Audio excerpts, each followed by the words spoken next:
Welcome to this ChemSec webinar about chemicals in food contact materials. This is a question we get often and interesting discussion topics, but we are not really the experts here actually. So I'm very glad that today, just have some issues with my slide, we can present Dr. Jane Monkey from Food Packaging Forum, which is one of our favorite friend organization, who is really the expert on chemicals in food packaging. And there are a few minutes after her presentations available for questions. Please put them in the Q&A function here, and I will try to moderate and pick the most commonly asked questions. So thank you very much, Jane, for being here with us, and I leave the floor to you to present.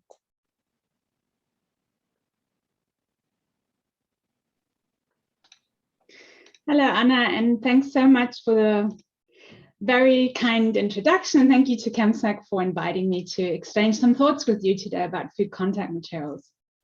So let's get started. What are food contact materials? So quite literally, these are materials that are intended to come into contact with any type of foodstuff. So for example, during food storage and transport, during food processing, and of course, most famously, food packaging, which allows foods to be sold in retail settings and allows storage of foods at home. And today we will focus mostly on food packaging, but I just want you to be aware that food contact materials can be more than just food packaging. So before we dive into the world of food packaging and food contact materials in general, here are some important terms to help you navigate the topic. So we speak of food contact articles when we mean the finished food packaging, or also the conveyor belt on which bread is baked, or the storage tank for your wine, and so on. These food contact articles are made up of food contact materials. So in this example of the yogurt cup, we're talking about 5 different food contact materials, or FCMs. So you have the plastic cup, then you have a lid, which may be aluminum. On the inside of the aluminum, you have a coating. On the outside, you have printing ink. And then the lid is glued onto the plastic cup with an adhesive. Maybe you also have a paper label on the outside of the plastic cup, or ink printed directly on the plastic. Important here is to keep in mind that a simple yogurt cup is a highly engineered article that consists of many different materials. And these materials in turn consist of many, many different chemicals. And we at Food Packaging Forum have come up with a term here to describe any and all of the chemicals that are present in food contact materials and in finished food contact articles. And we call these the food contact chemicals. But just be aware, this is not a legal term. But food contact materials and food contact articles are legal terms and can be quite confusing when people use FCM to describe food packaging, for example. So just be aware that these terms are often mixed up, okay? So why is there concern about food contact chemicals? So most often, these are synthetic man-made chemicals, and these chemicals can transfer under certain conditions from the food contact article into foodstuff, so into dry or liquid foods. And this process of chemicals transferring from food packaging or other food contact articles into food is called migration. And migration happens for small molecules that are present in the food packaging. And under certain conditions, these small molecules will diffuse into food, but chemicals can also transfer from the outside of the bottle into food. For example, when the bottle material does not have barrier properties, then printing inks or adhesives can get into the food. And also important, migration is not a one-way street. So you can also get chemicals that will absorb in the packaging material, for example, food ingredients like flavors or vitamins. So what influences the migration of chemicals into food? And here you can see 4 most important factors that can all lead to higher levels of food contact chemicals in foodstuff. First is heat, so high temperatures at filling or when you consume the foodstuff in the packaging. Second is time, so after long storage time, levels of the food contact chemicals in food are higher. third is the chemistry of the food. So fat-soluble chemicals from the packaging will migrate at higher levels into fatty foods. And fourth, and maybe a bit surprisingly, is the portion size. So imagine that you have a ratio between the packaging surface and the food volume. And if you now shrink the food volume so that you have a smaller portion size, then the packaging surface actually gets bigger proportionally. So in small portion size packaging, you have more migration, you have proportionally higher migration. Okay, so now you know why we care about food contact chemicals, because they can become part of the food and then, of course, get ingested by people when they consume that food. But how many food contact chemicals are we talking about? To answer this, it's helpful to understand what chemicals are used to make food contact materials. And at Food Packaging Forum, we recently put together a list of chemicals for which we found publicly available information of their use in food contact materials and articles worldwide. And we found 12,285 different chemicals that are likely used to make food packaging globally. But of course, we don't know exactly which chemicals are being used and at what levels they're being used and in which materials they get used. All of this is essentially confidential business information. And in Europe and nowhere else in the world, there's a requirement to provide this information to authorities. Okay, so 12,285, that's a lot of chemicals, right? But what is the situation like in Europe? How many chemicals are we talking about that could be migrating from food contact articles?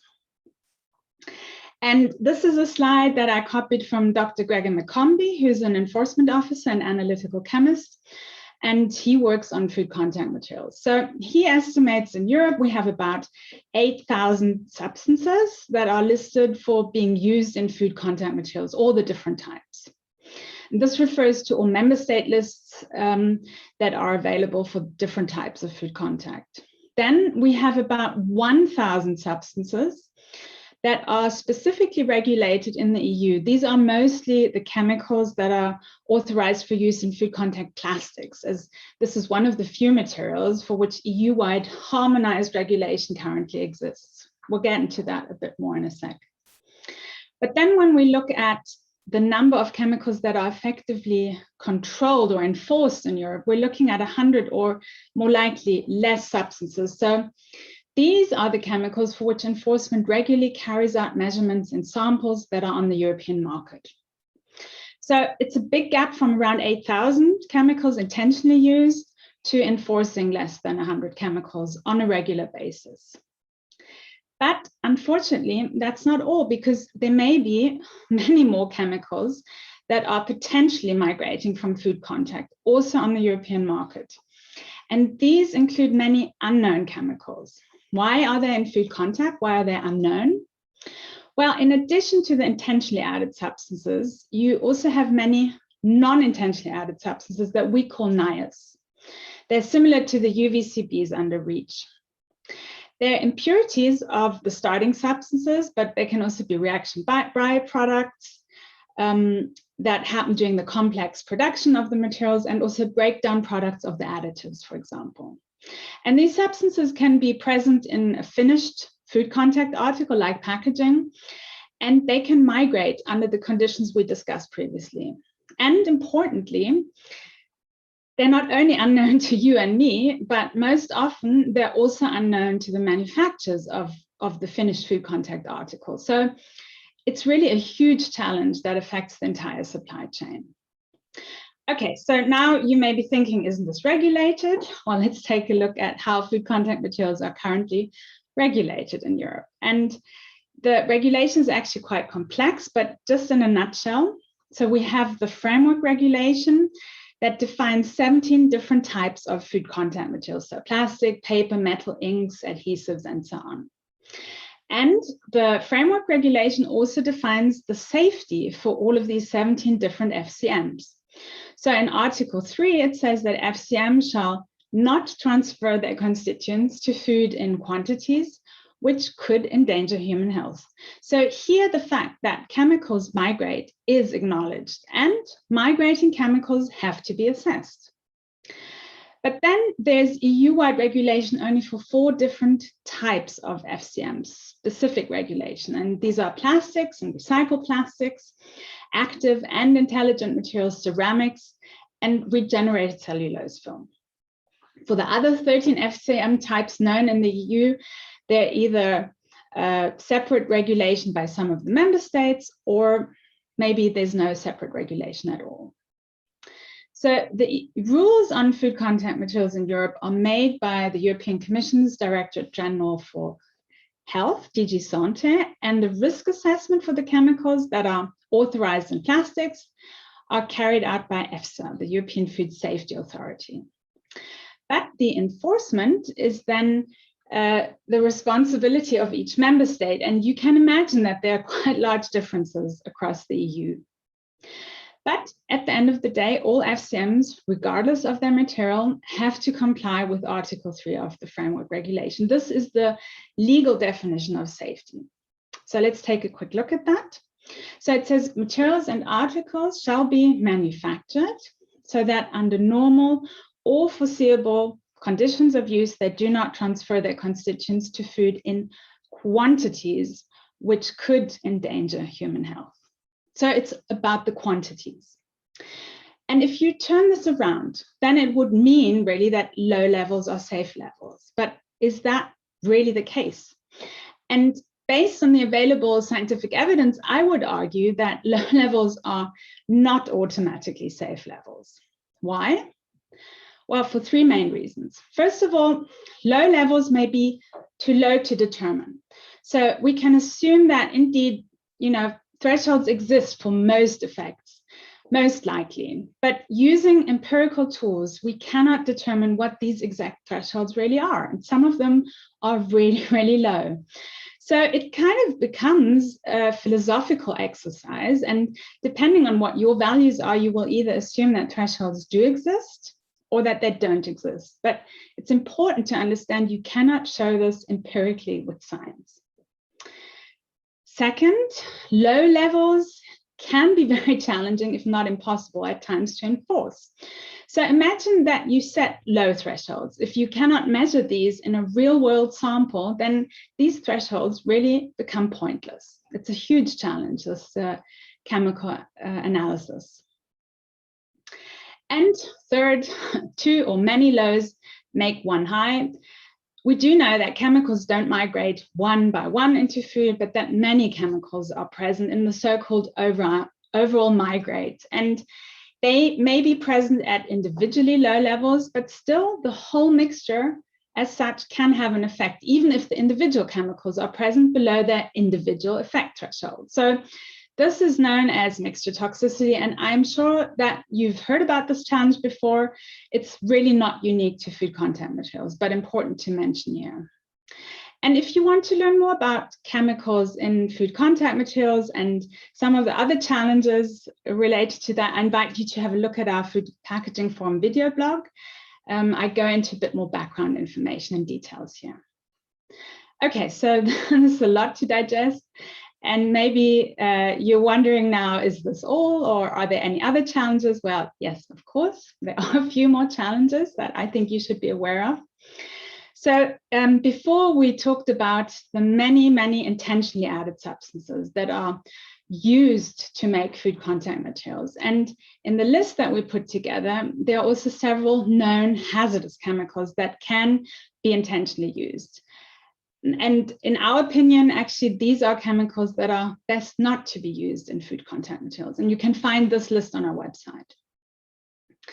Then of the many, many chemicals that are used intentionally in food contact materials, even those that are regularly used, not all have toxicological data publicly available. So here it's really hard to assess if these chemicals, when they migrate, are safe for human health or not. Then we have another issue entirely with plastic food packaging. When under normal and intended conditions of use, plastic packaging can become a source of micro and nanoplastics. So when you unscrew that plastic cap, or you tear open the plastic pouch, tear off something to open a bag, you are generating microplastics, and those can get into your food. And right now, it's also important to say we don't know what the human health impacts are of this contamination, but it's clear that it's very hard to avoid micro and nanoplastics. And then maybe the biggest challenge of all is the disconnect between the two agendas of food contact on the one hand and the circular economy on the other. Right now, these really are two separate worlds. In the circular economy world, the focus is on reducing resource use and minimizing energy loss, on decoupling economic growth from resource consumption, and on more sustainability in general, which most often for packaging is interpreted as increasing recycling. But currently, there really is no focus on chemical safety. And then on the other hand, we have the food contact world where chemical safety is very much an issue, also if the way that it's dealt with could be better. Migration is a concern, extending food shelf life, lightweighting packaging, using new materials, marketing, and basically enabling globalized business models of food production and retail.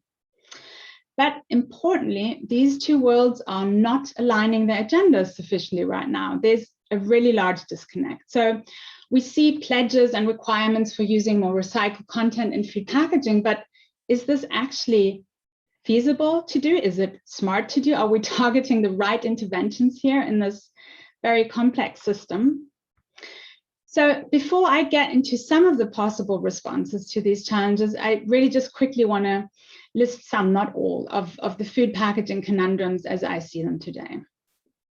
So for one, people often say we need more, not less plastic packaging to prevent food waste. At first glance, I think this makes total sense, but this argument misses a couple of important aspects. First and foremost, that oftentimes the products that are prevented from becoming food waste are not sustainable as such, like cucumber, for example, produced in southern Spain in December and then flown to Northern Europe. No matter if this product is wrapped in plastic or not, this is not a sustainable use of resources. And then there's the issue of recycling more, but at the same time, the probability of increasing hazardous chemicals in recycled materials. The same can be true for reuse, actually. Then again, if more virgin material is used, this works against the ambition of reducing resource consumption overall, so we're back at recycling. And then to make things really complicated, we currently have a reality where globalized at scale food production and processing is economically profitable. But this means that food products are produced for the global market in one centralized operation and then shipped across the globe. And then when the packaging becomes waste, each local municipality has its own waste management approach. So on the one hand, highly globalized versus hyper-localized. And again, natural resources that are not being used sustainably. And finally, what probably concerns me the most is that cheap single-use food packaging enables certain highly profitable business models, which can be a benefit for society, but often there's a disregard for other public interests and for protecting public health from hazardous chemical exposures. So I'm sure there are many, many more conundrums around food packaging. I just list them here, but really don't have time, unfortunately, to go into the details. But in short, food packaging is a very complex issue, and it's by far more than just a waste management or chemicals issue. So now you may be asking yourselves, in light of all this information, what then is a smart way forward? What materials should be used for food packaging? So first of all, I would say that we need to embrace the complexity of food packaging and resist the urge, in a way, to oversimplify by looking for end-of-pipe silver bullet solutions, because apparent simple solutions may indeed lead to newer, bigger problems in the future. And this is what we can learn from past experiences. So what is this complexity then? In my mind, the complexity of the issue has to do to a large extent with the many different functions that food packaging has to fulfill. The first basic functions of food packaging were simple: enable long-term storage. But then as food production became increasingly industrialized and as society changed over time, new functions were added, such as preserving taste and texture of foods and also advertise modern and processed food products. And today, food packaging has to function in complex, highly globalized supply chains and in at-scale, high-throughput business models. It has to be traceable, convenient, and it has to enable retail selling. So food packaging has to meet many different and many diverse demands. And on top of all, it has to enable profitable business models. And now we need to solve the issue of plastic packaging waste, of plastic pollution, of resource depletion, of CO2 emissions, and yes, also of migrating hazardous chemicals. So it is very complicated. But in my mind, that isn't really the problem. The problem, in a way, is how we deal with this complexity, because as I said before, it may lead to new and bigger problems instead. Or to say it with the words of writer Elif Shafak, do not be afraid of complexity. Be afraid of people who promise an easy shortcut to simplicity. So what can be done? One approach is to think about food packaging in the context of business model development. So not just to decide on what packaging works with your existing product, but to develop a business model that uses smarter materials in a smart delivery. Integrate packaging into your business model change or business model development.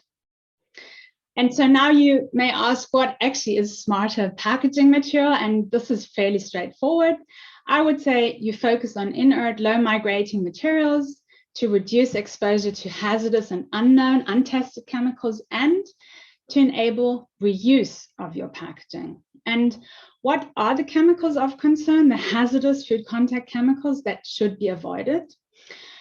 And here actually we, together with collaborators, put together a list of food contact chemicals of concern. These are around 700 known hazardous chemicals that, in our opinion, should not be used at all in food contact. And then it's also important to look at material properties too. So the more inert materials are less prone to chemical migration. And most often, the inert materials are also more suitable for reuse and recycling. And why?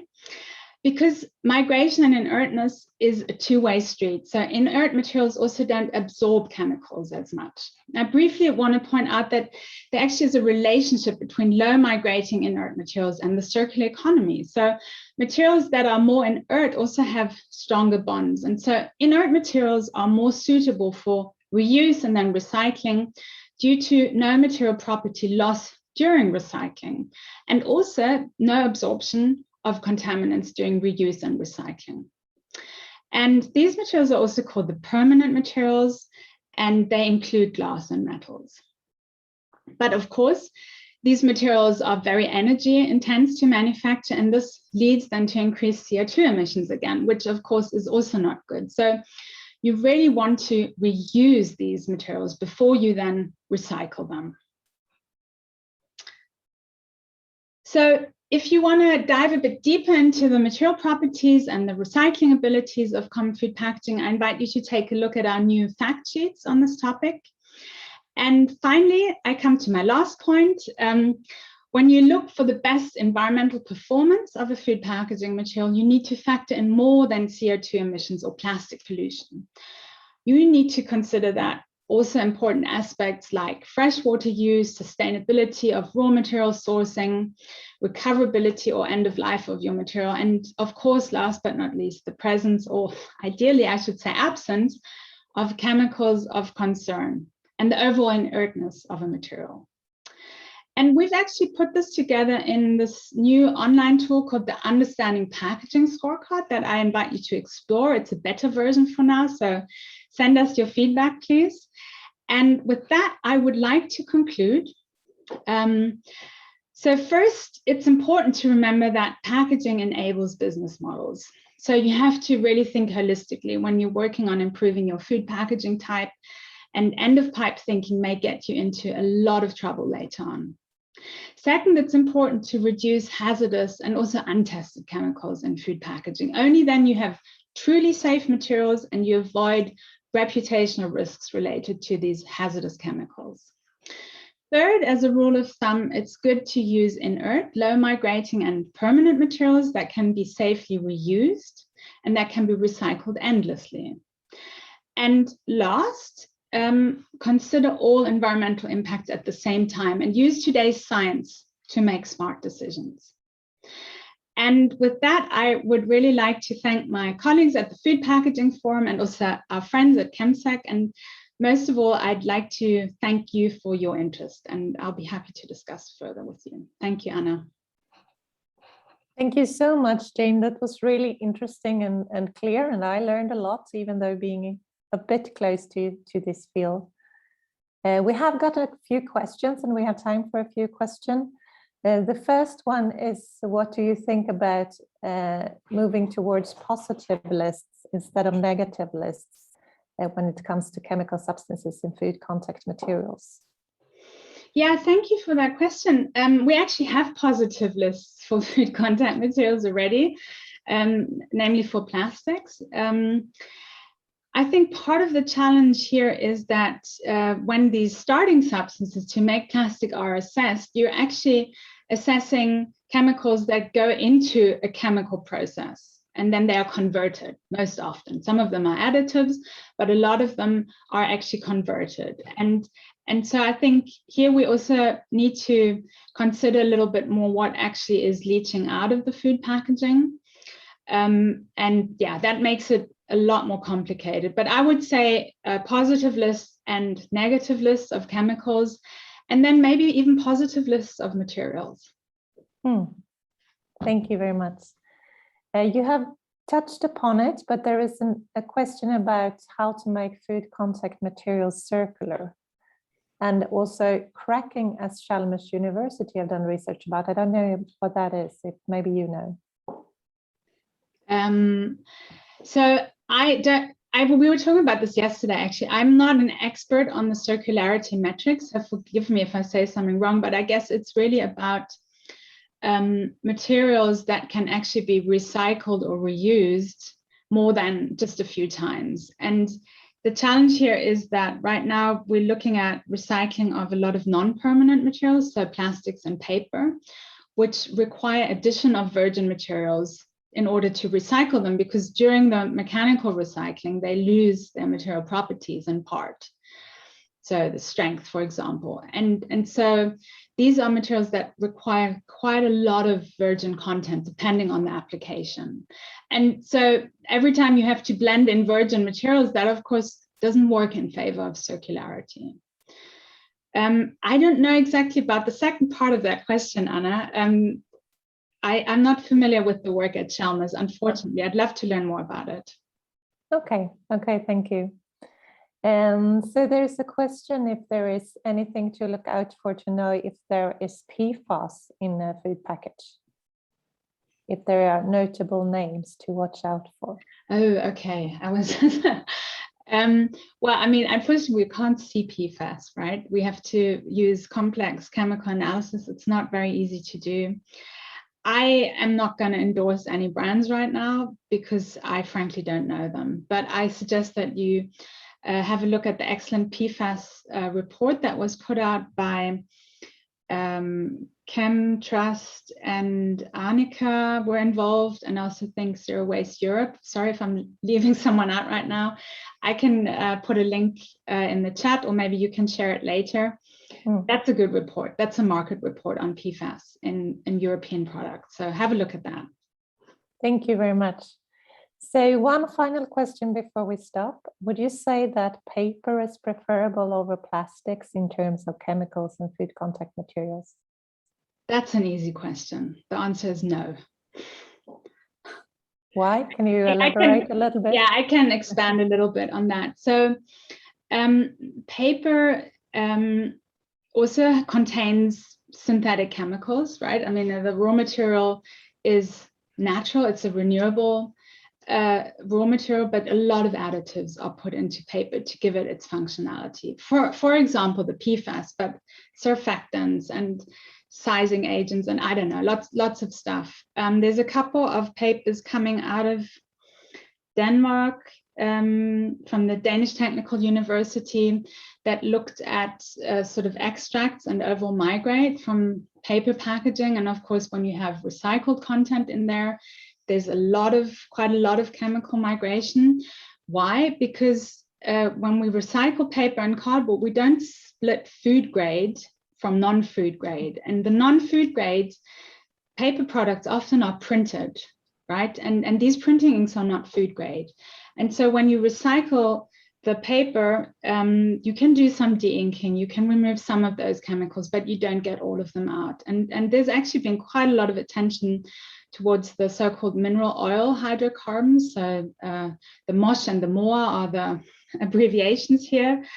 Some of these are carcinogenic.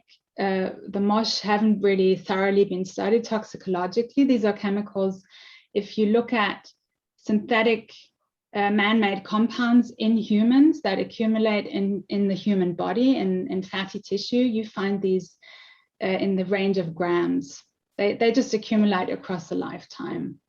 So, and then the printing inks, of course, and so on. So yeah, it's maybe a bit confusing, but in terms of chemical migration, plastic sometimes is better than paper. Thank you very much for that bit depressing, but very good answer, Jane. And thank you so much for giving this presentation. Very clear and very good. And it's being recorded. We will also provide the slides afterwards so that you can go back and have a closer look at all these great slides again. Thank you all for coming today, for listening to this. Have a good afternoon, and thanks again, Jane. Bye. Bye, thanks, Anna. Take care.